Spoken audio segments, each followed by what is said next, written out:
नमस्कार। चलिए एक किस्सा सुनते हैं। कहते हैं कि एक बार एक बहुत जाना माना चोर था। तो उसका काम ही था, उसका पीढ़ी दर पीढ़ी यानी उसका ख़ानदानी पेशा था चोरी करना उनका। तो वो खूब चोरी करता था। एक बार उसे किसी सन्यासी से भेंट हो गई। तो सन्यासी ने उसको कहा, भाई आप चोरी क्यों करते हो, ये अच्छी बात नहीं है। तो इस पे वो चोर कहता है कि हमारा ये ख़ानदानी पेशा है, हम तो इसी से अपना गुज़र बसर करते हैं। तो सन्यासी कहता है कि चलो आपका ये काम है तो इस पे तो मैं कुछ नहीं कह सकता, लेकिन एक बात आप मेरी मान लो कि हमेशा सच बोलना है। तो इस पे वो चोर जो है वो जो सन्यासी है उनकी बात मान लेता है कि मैं सच ही बोलूँगा।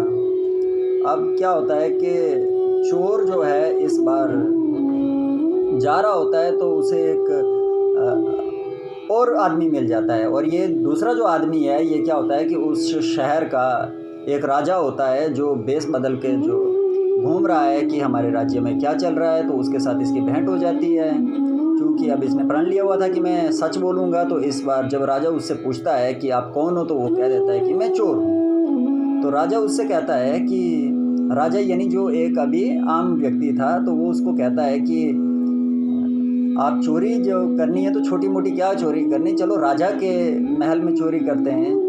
तो वो कहता है, भाई मुझे छोटी सी चोरी करनी होती है जिससे मेरा परिवार और मेरा पेट जो है वो पल जाए, तो मुझे ज़्यादा तो कुछ चाहिए नहीं। लेकिन राजा उससे कहता है कि कोई बात नहीं, राजा के ही जाते हैं, राजा की चोरी करेंगे, कम ही लाएंगे, लेकिन कम से कम राजा को कुछ इससे ज़्यादा फ़र्क पड़ेगा नहीं। तो वो मान गया, दोनों जाते हैं। राजा ने क्या किया कि किसी तरीके से जो उसका राजकोष था, जहाँ पे उसका ख़जाना था, उसके दरवाज़े खुलवा दिए।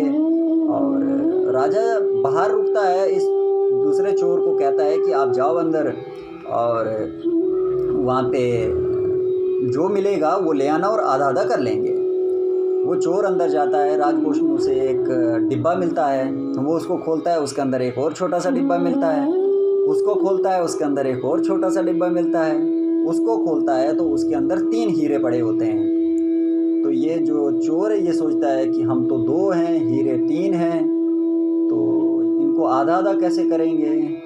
तो वो उसमें से 2 हीरे उठाता है और तीसरे हीरे को वहीं पे रहने देता है। चोर हीरे लेके बाहर आता है और जो दूसरा चोर यानी जो उसका साथी उसको मान के चला हुआ है, जो कि राजा था, उसको कहता है कि भाई वहाँ पे 3 हीरे थे, मैं 2 लेके आया ताकि हम आधा आधा कर सकें, इसलिए ये ले तू अपना हीरा और मैं अपना हीरा लेता हूँ।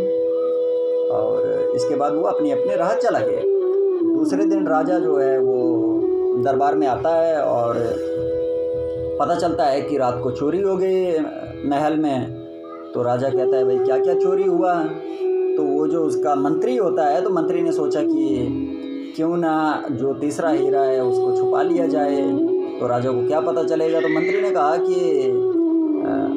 3 हीरे गुम हुए हैं, बाकी कुछ नहीं हुआ है, 3 हीरे चोरी है। तो इस पर राजा जो कहता है कि भाई पता करो कौन किसने किया। तो पता किया जाता है, वो चोर पकड़ा जाता है और चोर को महल में लाया जाता है। तो वो चोर कहता है कि भाई चोरी तो मैंने की थी, लेकिन मैं 2 हीरे लेके गया, तीसरा हीरा तो मैंने नहीं लिया। लेकिन इस पर मंत्री कहता है कि अगर आपने 2 लिए तो तीसरा भी आपने लिया होगा, तीसरा कहाँ गया।